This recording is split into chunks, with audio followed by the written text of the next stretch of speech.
Welcome to a new video series from Michigan 4-H Youth Mentoring called Tips for School Success. This series of videos are intended for mentors to help their mentees achieve school success using a variety of different methods.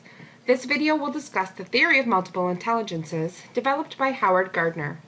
Howard Gardner theorized the concept of multiple intelligences in order to describe why different people are drawn to different types of activities and ways of learning and communicating. There are 8 different types of intelligences. Each person has the ability to develop all 8 intelligences to a reasonable level of competence. However, from a young age, each person can develop a strength or tendency towards specific intelligences. The school system tends to traditionally focus on 2 types of intelligences, logical and linguistic. Students who have difficulty with those 2 intelligences, or who are not naturally inclined towards them, may fall behind in school or be labeled as learning disabled or unwilling to learn. While your mentee may not have a strength in one of those 2 intelligences that schools focus on, they are not unintelligent. Your mentee may just have different strengths and ways of interacting with the world. Let's look at the different types of intelligences and what they mean. The first type is linguistic intelligence. Youth who excel in this intelligence are able to effectively use language to express themselves. They enjoy reading, listening, using spoken communication and writing, and engaging in discussion and debate. They use language as a means to understand various situations and may ask questions when you're describing a situation.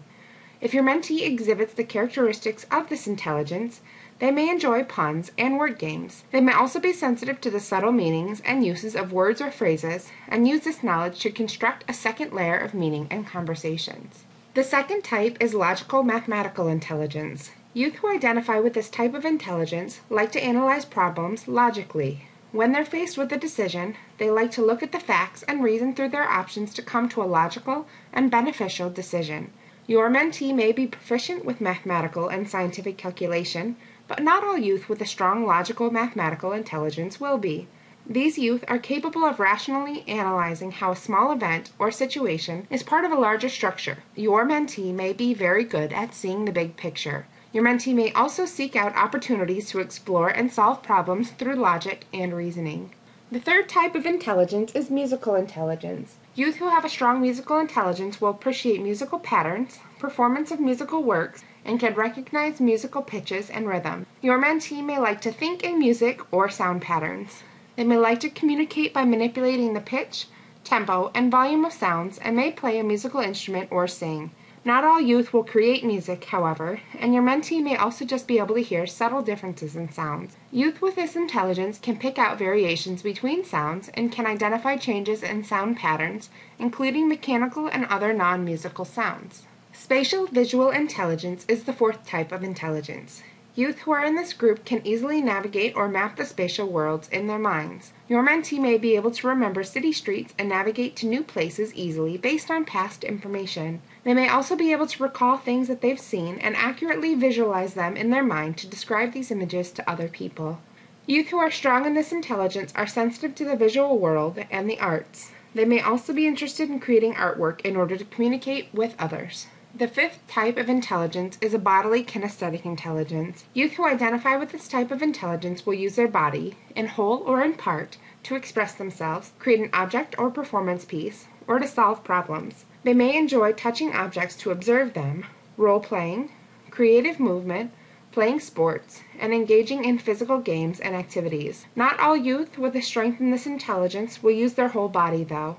For example, individuals who craft jewelry use fine motor skills to create artwork, and they are within this intelligence. Your mentee may be also able to choreograph movement that they can't produce. It's important to note that just because your mentee might seem hyperactive or moves around a lot, that may not necessarily mean that they have a strong bodily kinesthetic intelligence. Interpersonal intelligence is the sixth type of intelligence. Youth who have a strong interpersonal intelligence are interested in trying to understand other people. They're able to use their intuition to discover the emotional state and intentions of others around them. Your mentee may use empathy when they relate to others, and they may be able to deal with many different types of people as a result. These youth are also comfortable in social environments due to their ability to analyze the situation they find themselves in, and can adapt their behavior to match the action for that situation. Your mentee may also be an activist and driven to direct action for social justice causes. Youth with a strong interpersonal intelligence may demonstrate a preference for group work, being well-liked or popular, or have strong tendencies towards being ethical. However, not all youth with this intelligence will display these traits. The seventh type of intelligence is intrapersonal intelligence. Youth who excel in this type understand their own feelings and motivations. They know and understand their own abilities and limits and how they react in different situations. Due to their understanding of their own reactions, they know what situations they should avoid and what situations they should gravitate towards. Your mentee may be able to analyze their own behaviors and reactions to new situations and fit that new information into their own self-concept. They may be reflective and have clear goals for their own personal development. Youth with a strong interpersonal intelligence may prefer isolation and to work on projects by themselves. However, not all will have these preferences. The final type of intelligence is a naturalist intelligence. Youth who have a strong naturalist intelligence are able to classify and categorize objects, both living and non-living. They recognize patterns in the natural and man-made worlds and can create patterns to sort and organize their own lives. Your mentee may be an observer of situations, people, and their surroundings. They may be drawn to outdoor activities and opportunities to spend time with nature. They may also be sensitive to natural features and may find themselves drawn to working with plants or animals. Your mentee may prefer direct interaction with the natural world through farming or landscaping, or may use similar skills in floral arrangement or display case arrangement. It is important to note that a strength in naturalist intelligence is not limited to the outdoor world.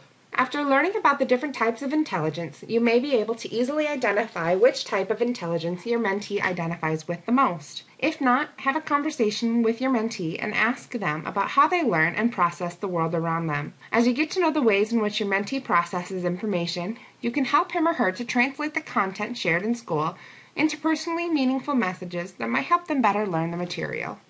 Let's take a minute to review Howard Gardner's theory of multiple intelligences. They are linguistic, logical-mathematical, musical, spatial-visual, bodily kinesthetic, interpersonal, intrapersonal, and naturalist. Each person has the ability to develop all 8 intelligences to a reasonable level of competence. Let's take a few minutes to explore how you can help your mentee with his algebra homework if he's a bodily kinesthetic learner. Instead of trying to help him make a mental picture in his head, you might encourage your mentee to use objects to physically balance 2 sides of an equation. If he has a chance to practice moving the various components of the equation from one side to another, he might be able to solidify that information in his brain. What if your mentee is strong in linguistic intelligence but struggles with her Spanish class?